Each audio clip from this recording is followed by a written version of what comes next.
అది క్రియాశీలక మెంబర్స్ అంటే జనసేన మెంబర్స్గా కానీ ప్లస్ వాళ్ళ జీవితానికి ఒక సేఫ్టీ కానీ ఉంటుందని ఆలోచించి ఆయన చేసినటువంటి ఒక గొప్ప ఆలోచన.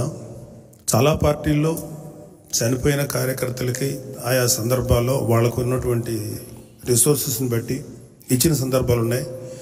కానీ ఒక కన్స్ట్రక్టివ్ వేలో ఎలా చేయాలన్నప్పుడు ఆయన మనకి ఇచ్చిన అద్భుతమైన ఐడియా ఈ క్రియాశీలక మెంబర్స్, ఈ మెంబర్షిప్.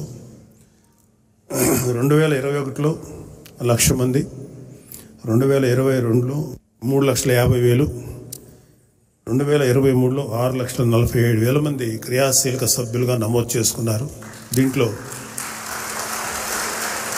దీంట్లో రెన్యూవల్స్ కూడా ఉన్నాయి. ఇప్పుడు మళ్ళీ మన 18వ తారీఖున క్రియాశీలక మెంబర్షిప్ స్టార్ట్ చేశారు. 28 వరకు ఉంటుంది. కొంచెం వర్షాలు ఇబ్బంది వల్ల ఇంకొక 1 or 2 days ఎక్స్టెన్షన్ చేయమని చెప్పి నేను అడుగుతున్నాను వీళ్ళని, మన ఈ నిర్వహించే వాళ్ళని. సో చనిపోయిన కార్యకర్తల కుటుంబాలకి ఆ వ్యక్తిని మేము తీసుకురాలేకపోవచ్చు, కానీ ఆ కుటుంబానికి ఎంతో కొంత ఆర్థికపరమైనటువంటి సపోర్టు ఇవ్వగలిగేటువంటి అవకాశం మాకు ఈ యొక్క క్రియాశీలక మెంబర్షిప్స్ ద్వారా లభించింది. చల్లపల్లిలో ఒక మేస్త్రి గారు ఒక ఆయన ఉండేవారు, తాపీ మేస్త్రి గారు. ఆయన 2022లో క్రియాశీలక, దానికి ముందు ఎప్పుడు 21లో ఇప్పుడు చేయించుకున్నారు.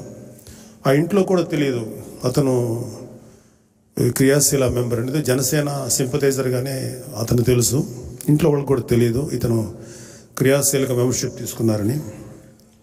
చాలా చాలా చాలా పేద కుటుంబం.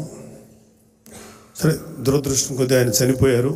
చనిపోయిన తర్వాత వాళ్ళ కుటుంబ సభ్యులు ఎవరికి కూడా తెలియదు ఆయన ఈ క్రియాశీలక మెంబర్షిప్ చేశాడని. సో ఆ రోజు ఆ కుటుంబాన్ని, ఆ చనిపోయిన వ్యక్తిత్వాల కుటుంబం గురించి ఎంక్వైరీ చేసి వాళ్ళ కుటుంబ సభ్యులకి ఆ రోజు జనసేన తరఫున 5 లక్షల రూపాయలు ఇస్తే వాళ్ళు చాలా ఆశ్చర్యపోయారు. మాకు తెలియదండి, మా వ్యక్తి ఇలా చేశారు ఇట్లాగానే అని. వాళ్ళు ఆ 5 లక్షలు అంటే అత్యంత పేద కుటుంబం, 2 ఆడపిల్లలు, ఎలాగా లైఫ్ ఉంటుంది, ఇంటికి పెద్ద ఆయన చనిపోయాడు, బ్రెడ్ బెర్నరు, వాళ్ళ కుటుంబాన్ని ఎలాగ మనం రక్షించుకోవాలని పాపం ఆ తల్లి లేకపోతే who ever concern with the family. అప్పుడు ఒక ఆపన్న హస్తంలాగా ఇది వాళ్ళ ఇంటికి చేరింది ఈ డబ్బు. సో అదే చెప్తున్నాం, చనిపోయిన వ్యక్తిని తీసుకురాలేకపోవచ్చు, కానీ ఆ కుటుంబానికి జనసేన పార్టీ ఎంతో అండగా, ఆర్థికంగా అండగా నిలబడుతుంది. అలాగే చాలామంది గాయపడ్డారు అనేక రకాలుగా. వాళ్ళందరికీ కూడా వాళ్ళ హాస్పిటల్లో ఖర్చుల నిమిత్తం చాలా కన్సిడరబుల్ అమౌంట్స్ ఇచ్చాం. కొంతమందికి 3-4 కేసులు అయితే వాళ్ళు శాశ్వతమైనటువంటి అంగవైకల్యం సంభవించినప్పుడు వాళ్ళకి 3 లక్షల దాకా వాళ్ళకి సపోర్ట్గా ఇవ్వటం జరిగింది. సుమారు 21 నుంచి మొన్న 24 దాకా 349 మంది క్రియాశీలక కార్యకర్తలు వీళ్ళు చనిపోవటం జరిగింది. వాళ్ళందరికీ కలిపి ఇప్పుడు దాకా మనం చెల్లించింది 17,45,00,000 రూపాయలు వాళ్ళ కుటుంబాలకు మనం చెల్లించాం.